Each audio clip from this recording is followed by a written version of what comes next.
사람들이 예수님께 와서 우리가 어떻게 하여야 하나님의 일을 하오리까 할 때에 예수님께서 29절에 대답하셨습니다.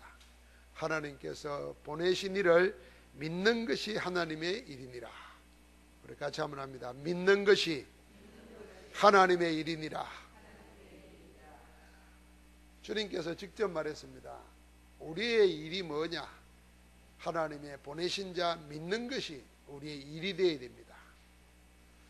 그리고 2부 예배 때 믿음으로 말미암는 구원을 말씀으로 응답으로 받을 터인데, 우리가 해야 될 하나님의 일이 하나 있다고 하면은 믿는 겁니다. 사람들은 자꾸만 뭘 하려고 합니다. 그래서 뭐가 안 돼도 내가 뭘 안 해서 안 되는 것처럼 생각합니다. 그리고 늘 해야 된다, 해야만 한다, 그래야 뭐가 된다, 이런 생각에 꽉 잡혀 있습니다. 자, 뭘 하려고 하고 뭘 해야만 된다고 생각하고 하지 않으면 안 된다고 생각하는데 막상 자기를 되돌아보니까 할 수 있는 능력이 없습니다. 해야 된다는 거 아는데도 할 수 있는 힘이 없어요. 하려고 하니까 뭘 할 만한 근거가 없어요. 돈도 없고 지식도 없고 뭐 건강도 하지 못하고. 그러니까 해야 된다는 것에 늘 눌려 있습니다. 하려고 하니까 할 수가 없어요. 할 수 있는 근거가 없어요. 그래서 무기력에 빠집니다. 그러면서도 늘 생각해야 합니다. 이런 사람일수록 해야 한다 하면서도 할 수 없다고 핑계대고 하려고 해도 어쩔 수 없다, 이런 속에 눌려 있습니다. 그러나 하나님께서는 우리에게 뭘 하라고 요구하지 않습니다. 하나님 우리에게 요구하는 것은 믿으라고 합니다. 믿으라 그랬어요. 요한복음 14장에도 예수님께서 제자들에게 십자가에 달리시기 전에 마가다락방에서 집중적으로 메시지했습니다. 그게 요한복음 14장, 15장, 16장입니다. 전부 다 예수님이 제자들에게 주시는 메시지예요. 그 메시지의 핵심이 뭐냐면은 염려하지 말라는 겁니다. 하나님을 믿으니 또 나를 믿으라 그랬습니다. 예수님이 제자들에게 제일 강조한 게 뭐냐면 하나님을 믿으니 또 나를 믿으라 그랬어요. 그리고는 14장과 15장과 16장에 계속 반복해서 말하는 게 뭐냐면 내가 보혜사 성령을 너희에게 보내겠다는 거예요. 성령이 너희에게 오면은 너희 속에 너희와 함께 영원히 계시겠습니다. 믿으라는 것입니다. 그리고는 요한복음 17장에 대제사장적 기도를 합니다. 하나님 아버지께 기도하고 남은 제자들을 위해서 기도하고 세상을 위해서 기도하는 주님의 기도가 나옵니다. 그러니까 누가 나를 위해서 기도한다면 해도 마음이 편안해지고 든든해지는데, 모든 문제를 해결하신 주님이, 지금도 살아 역사하시는 주님이 제자들을 위해서, 교회를 위해서 기도하고 있다고 그랬어요. 그래서 로마서 8장에 지금도 하늘 보좌에 계신 그리스도께서 하나님 보좌 우편에서 우리를 위하여 간구하신다 그랬어요. 뭘 해야 된다고 하면서도 할 수 없는 자신에게 눌려가지고 내가 뭐가 안 되면 늘 내가 할 수 없어서 내가 못해서 안 된다는 그런 거짓된 교리에 속아 넘어가서 신앙의 축복을 못 누리는 사람이 거의 대부분이에요. 그래서 뭘 안 해도 되고 할 수 없어도 돼요.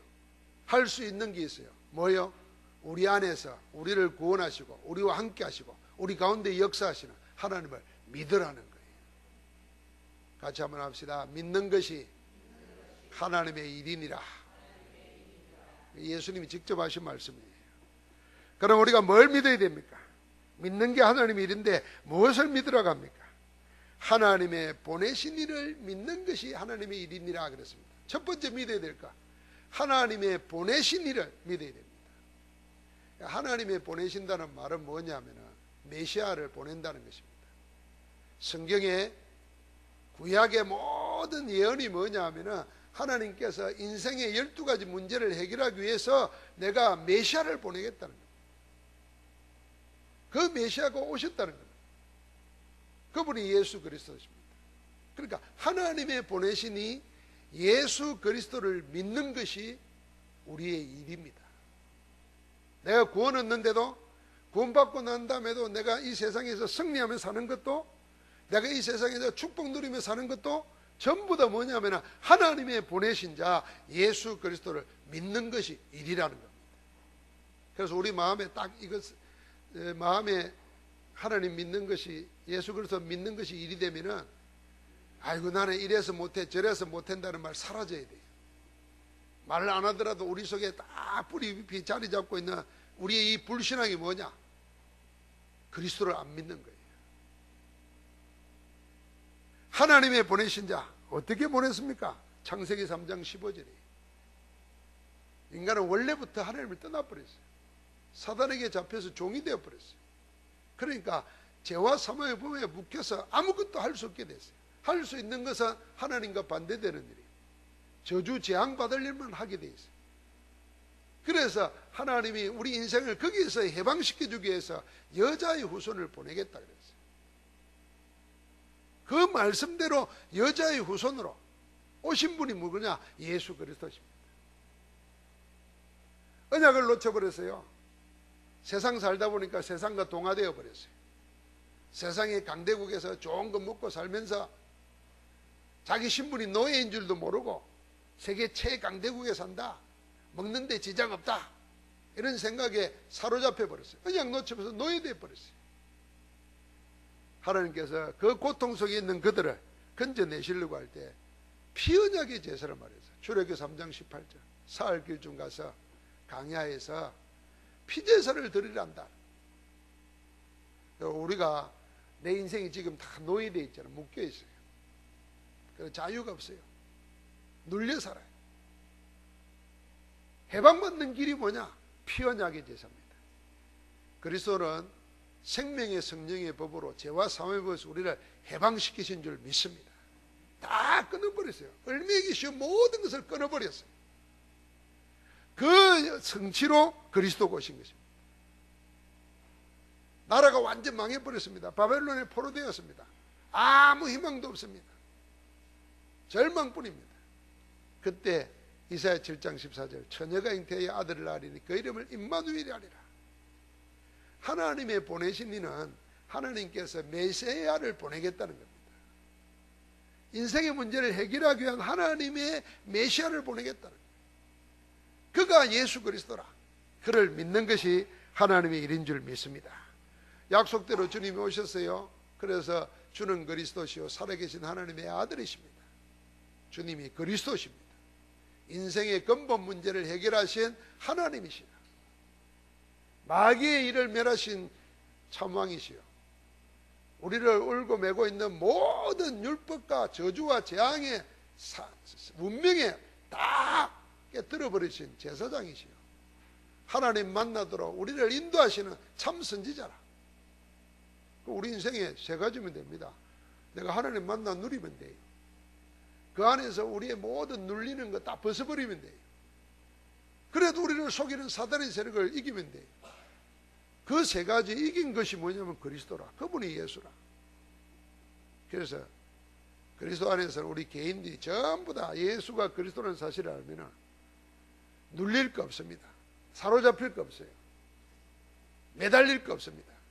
그리스도 안에서 우리는 자유인, 그걸 누리라는 거예요. 그러면서 뭐라고 했습니까? 인자가 온 것은, 도적은 도적질하고 죽이려고 왔지만 인자가 온 것은 양으로 하여금 생명을 얻게 하고 그 생명을 풍성하게 하려고 왔었다 그랬어요. 요한복음 10장 10절입니다. 그러니까 그리스도 안에서 참 생명이 있습니다. 이 생명의 역사를 성경에 기록해 놓은 겁니다. 그래서 우리가 성경을 읽으면서 내 생명이 풍성해집니다. 말씀 들으면서 내 생명이 풍성해집니다. 우리 생명이라는 것은 육체가 숨을 쉬고 사는 거 아닙니다. 사람은 결국 숨 못 쉬고 죽는 거잖아요. 그런데 우리의 영혼의 생명이 있어요. 영혼의 생명이 사단에게 잡히거나 영혼의 생명이 저주 가운데 묶여 있으면 숨을 쉬며 살면서도 망하는 인생입니다. 이번에 양산에서 보십시오. 그 외줄 타고 내려서 아파트에 칠을 하고 하는 사람들이 75m, 100m에 매달려서 일을 하니까 무서운가 봐요. 그러니까 어떤 사람이 막 음악을 크게, 그 무서움을 잃어버리려고 음악을 크게 틀어놓는데, 그 아파트에서 그 소리 듣던 사람이, 그 음악 튼 사람도 아닌데 올라가 가지고 그걸 줄을 잘라버렸어요. 그 떨어져 죽었잖아요. 40몇 살 되는 사람. 그 사람 보니까 자식이 5이고 부인이 있고 장인 장모도 모시고 살고 친어머니도 모시고 살고, 그 사람은 하나가 다 버려서 살리는 거예요. 근데 그 사람 왜 그렇게 음악 소리 듣기 싫다고 그걸 그냥 항의하든지 관리실에 이야기하면 되지, 올라가서 썰어버렸어. 그 저주가 계속 오는 거예요. 그러니까 우리가 영적 생명이 죽어버리면은 육신은 통제가 안 됩니다.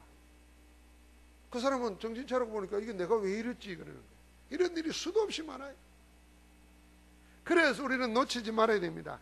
하나님께서 그리스도를 보내시겠다고 그랬고 그 그리스도로 예수님이 오셨습니다. 이 예수님이 우리에게 생명을 주시려고 오셨고 믿는 자마다 생명을 얻게 돼요. 그 생명을 풍성하게 하기 위해서 지금도 말씀으로 남겨놓았어요. 예수 그리스도 믿는 자가 하나님의 말씀으로 은혜 받으면 영혼의 생명이 풍성해져요. 그 생명이 육신의 생명을 이기게 됩니다. 영혼이 죽으면 육신 망하는 거잖아요. 그래서 주님께서 뭐냐면 하나님의 일, 뭘 하려고 하지 말고 하나님이 다 해놓으신 그리스도를 믿으라는 것입니다. 예수 믿으시기 바랍니다. 믿어 구원받듯이 믿어야 살 수 있어요. 그 예수님이 6장 35절에 뭐라 그랬습니까? 나는 하늘로부터 내려온 생명의 떡이라 그랬어요. 예수님이 누구냐? 생명의 떡이에요. 유대인들이 말했습니다. 우리 조상들은 강야에서 모세가 준 만나를 먹었다 그랬어요. 예수님이 그랬어요. 그게 모세가 준 게 아니다 그랬어요. 하나님께서 준 거다 그랬어요. 하나님께서 하늘에서 준 떡이라 그랬어요. 그러니까 사람들은 전부 다 사람만 봐요. 하나님을 안 본다니까. 그 사람을 사용하시나 하나님을 바라보지 않고 모세가 떡을 줬다 생각. 그렇게 예수님이 말합니다. 그게 모세가 준 게 아니라는 거예요. 모세가 준 떡을 먹으면은 그 떡을 다시 먹어야 되지만은 내가 준 떡을 먹는 자는 영원히 줄이지도 목마르지도 않는다 그랬어요. 예수님이 생명의 떡입니다. 그럼 우리 예수님을 먹어야 돼요. 먹는 게 뭐겠습니까? 믿는 겁니다. 예수님을 먹는 게 뭐겠어요? 예수님에 대해서 써놓은 하나님의 말씀 성경, 구약도 신약도 전부 다 예수님에 대해서 써놓은 거예요. 그걸 먹는 거예요. 말씀을 먹는 거예요. 그게 주님께서 나를 먹는 자는 영원히 목마르지 않고 줄이지도 않는다 그랬어요. 그 말씀을 먹어야 됩니다. 말씀을. 그래서 이 말씀을 읽고 듣고 행하는 자가 복이 있다 그랬잖아요. 읽는 게 먹는 거예요. 듣는 게 먹는 거예요. 행하는 게 먹는 거예요. 그래서 다해서 이 말씀이 내 꿀송이보다 더 달다고 그랬어요. 말씀의 맛을 누리기를 주의 이름으로 축복합니다. 주님이 이 사람들이 말이죠, 예수님을 찾아서 배를 타고 바다를 건너왔어요. 그러고는 랍비여 언제 여기 오셨나이까 그랬어요. 여러분을 찾아서 아마 몇 시간 차를 운전하고 나를 만나러 왔다 그러면 일단 고맙다 그래야 될 거 아니에요. 예수님은 그러지 않았어요. 너희가 여기까지 온 것은 표적을 본 까닭이 아니에요. 표적이 뭡니까? 예수님이 오병이의 이 기적을 행하는 것은 하나님의 보내신 메시아라는 증거거든. 인생의 공고한 문제를 해결해 주시는 그리스도로 하나님이 예수님을 보냈다. 그게 표적이거든. 근데 그 표적은 안 보고 육신적으로 배고플 때 떡 얻어 먹은 거, 기적을 베풀어서 배고픈 문제 해결해 준 거, 그것만 쳐다보는 거예요. 예수님이 정확하게 말했어요. 너희가 나를 찾은 까닭은 표적을 본 까닭이 아니요 떡을 먹고 배부른 까닭이로다. 얼마나 무한하겠습니까? 그러고는 말합니다. 썩을 양식을 위해서 일하지 말고 영생하도록 있는 양식을 위해서 하라 그랬어요. 그게 27절입니다. 썩을 양식이 있고 영생하도록 있는 양식이 있습니다. 우리 육신을 만족시켜주는 것은 썩을 양식입니다. 이 말은 무슨 말이냐? 그때 그거 해결하고 나면은 또 그 문제가 또 오게 돼 있어요. 그게 썩는 거예요, 그게. 문제 해결하고 나면은 그 문제가 영원히 안 와야 될 텐데. 생명의 떡이 아닌 그리스도가 아닌 것은 자꾸만 그 문제가 되풀이 되는 겁니다. 그 문제에 묶여 사는 거예요. 인생이 다 그리 삽니다. 그래서 영생하도록 있는 양식 그랬어요. 그 양식은 누가 준다고요? 인자가 너희에게 주리니 그랬어요. 인자가 누굽니까? 하나님 아버지가 보내신 자고 인치신 자라. 그가 누굽니까? 그리스도입니다. 그래서 우리가 영원히 줄이지도 목마르지도 다시 배고프지도 다시도 갈급하지도 갈증 생기지도 않는 영원한 양식이 있는데 그게 예수 그리스도이신 줄 믿습니다. 나는 썩을 양식이 위해서 일하는가, 영생하도록 있는 양식이 위해서 일하는가. 이거 잘못 생각하면 오늘부터 나는 이제 썩을 양식이 위해서 일하지 않겠다. 식당도 그만둬버리고 직장도 그만둬버리고 주여 하고 그게 이제 썩는 겁니다. 영생하도록 있다는 말은 내가 예수 그리스도로 내 개인이 믿고 누리는 가운데 그 생명을 가지고 나에게 맡겨주신 일은 하나님이 주신 것이라. 예수 안 믿을 때는 내가 하는 일이지만 하나님이 나에게 맡겨주신 일이라. 여기에 하나님이 함께하는 증거가 드러날 때 여기에 같이 있는 모든 사람들이 하나님이 살아계심을 보게 돼. 그래서 하나님이 나에게 주신 선교지라, 하나님이 나에게 주신 달란트라. 그러면 그게 영생하도록 있는 양식을 위해서 일하는 겁니다. 그전에는 먹고 살기 위해서 일했지만 이제는 뭐요? 복음 전도 때문에 일하는 거라. 여기가 선교지라는 거예요. 그런 사람들이 곳곳에서 말씀 운동을 일으키는 거예요. 그게 하나님의 가장 원하는 겁니다. 다 목사 될 필요 없어요. 목사 되고 나서 지금 목회도 못 해가지고 운전기사 하는 사람들이 서울에만 2만 명이 된다 그러잖아요. 온갖 핑계를 다 대겠지만은 목사는 운전기사 하면서 복음 전하라고 목사 된 거 아닙니다. 목사 하지 말고 그냥 운전기사를 하면 돼요. 여러분, 목사는 또 전직 목사 이런 게 없어요. 한 번 목사면 영원한 목사죠.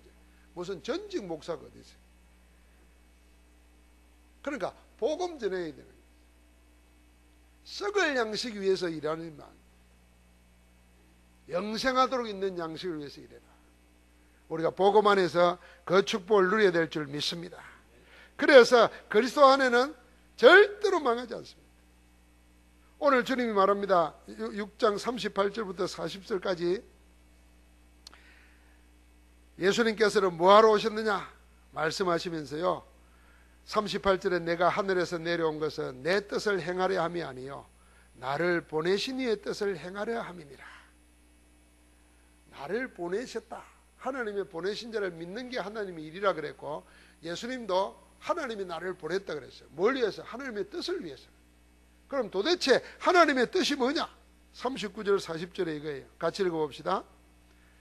나를 보내신 이의 뜻은 내게 주신 자 중에 내가 하나도 잃어버리지 아니하고 마지막 날에 다시 살리는 이것이니라. 내 아버지의 뜻은 아들을 보고 믿는 자마다 영생을 얻는 이것이니 마지막 날에 내가 이를 다시 살리리라 하시니라. 하나님의 보내신 이의 뜻은 뭐냐 하면은 예수 그리스도를 믿고 구원받은 사람을 하나도 잃어버리지 않고 지키는 거예요. 이 말은 무슨 말이에요? 예수님이 우리를 구원하셨을 뿐 아니라 우리를 지키신다는 거예요. 언제까지? 마지막 날에 다시 살리신다. 그걸 39절과 40절에 두 번 이야기했어요. 마지막 날에 다시 살리는 이것이니라. 마지막 날에 내가 이를 다시 살리리라. 그래서 여러분과 나는 구원 받을까 받을까 받지 않을까 걱정하면 안 돼요. 그리스도를 생명의 떡으로 알고 구원받은 사람은 그 생명의 떡인 그리스도를 말씀 통해서 계속 먹는 자는, 그 말씀 속에 응답받는 자는 영원히 지키시는 줄 믿습니다. 그래서 우리의 앞일을 염려할 필요가 없어요. 여러분, 재벌들 부자들이 돈 많이 가지면 안 죽습니까? 죽을 때 그 돈 어떻게 되지요? 가지고 갑니까? 하나님이 공평하게 만들었어요. 한 푼도 없는 내 죽을 때나 억만장자 죽을 때나 똑같이 빈손으로 왔다 빈손으로 가는 거예요. 많이 가지고 때문에 죽을 때도 안 편해. 없기 때문에 죽을 때 홀가분해. 더 중요한 것은 죽음 이후에 영원한 내세가 있어. 이 땅에 사는 동안에 한 번뿐인 생명 가지고 있을 때 세상에 썩을 것을 위해서 무지무지하게 일하고 무지무지하게 모아놨는데 영생하도록 있는 양식이 없어. 완전히 망해버리는 거예요. 그래서 주님께서는 하나님의 뜻이 뭐냐? 우리를 잃어버리지 않도록 우리를 붙잡고 계시는 줄 믿습니다. 그래서 그걸 믿는 거예요. 구원도, 지금 나를 변화시키는 것도, 지금 내 마지막 앞날도 누가요? 생명의 떡 되시는 그리스도께서, 하나님의 보내신 자 되시는 그리스도께서 우리 속에 우리와 함께 하시면서 우리를 인도하시는 줄 믿습니다. 그래서 하나님의 뜻은 너무 분명합니다. 믿는 게 하나님의 일입니다. 자, 이 믿는 걸 어떻게 믿느냐? 로마서 10장 13절에 보니까 믿음은 들음에서 나고 들음은 그리스도의 말씀으로 나느니라 그랬어요. 그리스도의 말씀을 들을 때 하나님의 선물이 믿음이 생기는 겁니다.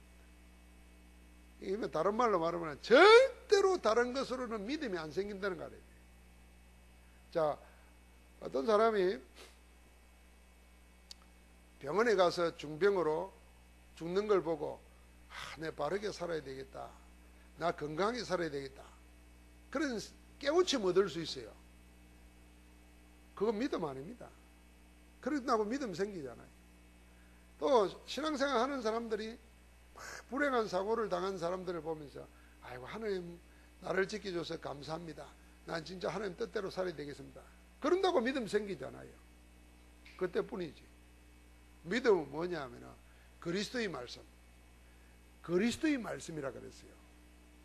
그리스도의 말씀, 복음 들을 때만 믿음 생겨요. 성경 가지고 자꾸 윤리 도덕 이야기하고, 성경 가지고 처세술 이야기하고, 성경 가지고 마음의 평안 이야기하고, 그 믿음 생기잖아요. 그리스도가 누구냐는 걸 알고, 그리스도가 뭐 하고 있는 걸 알고, 그리스도가 지금 나와 무슨 관계 있는 걸 알고, 그리스도 안에 하나님이 뭘 하고 계시냐, 그걸 듣는데 이상하게 믿음이 생긴다. 그래서 성경 가지고 그리스도 말씀 안 듣고 다른 걸 들으면 생명의 떡이 안 되는 거예요. 여러분과 나는 예수가 그리스도는 걸 알고 믿고 누리고 있습니다. 이제는 뭡니까? 말씀 속에서 그리스도의 말씀을 붙잡아야 돼요. 세상은 전부 다 이것과 반대되는 겁니다. 전부 다 내가 뭘 해야 된다고 생각해요. 오늘 이번 때 보겠지만 구원도 내가 행해야 된다고 생각해요. 뭔가를 해야 구원받는다 생각해요. 여기에 다소가 넘어가야죠. 하나님은 뭐냐? 믿는 자가 어렵다함을 받는 겁니다. 로마서에 보니까 뭐라 그러냐면 아브라함 이야기를 하면서 다윗이 고백했어요. 경건치 아니하는 자를 일하지 않을지라도 구원하시는 그 축복에 대해서 이야기한다. 아무것도 할 수 있는 게 없고 하지도 못했는데 하나님이 우리를 구원하셨어요. 그래서 일하는 자는 은혜를 싹으로 여기지만 당연한 거라 생각한다. 은혜가 은혜 되는 거는요, 내가 아무것도 할 수 없는데 하나님이 주셨구나, 그걸 믿는 겁니다. 자, 그래서 이제는 예수 그리스도를 믿는 믿음은 어디에 생기느냐? 말씀의 흐름을 속에서 그리스도의 말씀을 붙잡아라. 그리고 그 말씀을 붙잡고 어떻게 하느냐? 기도하면서 나를 향한 하나님의 계획을 찾아내라.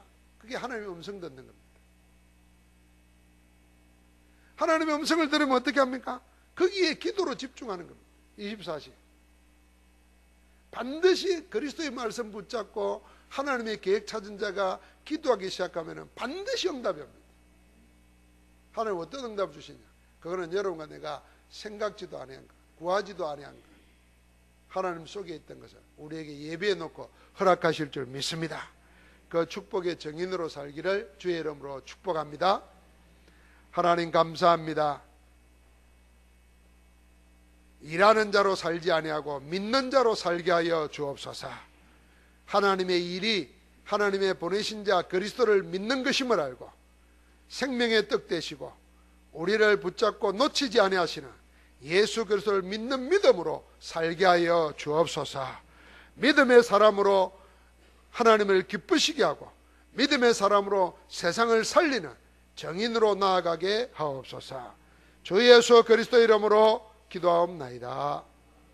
아멘.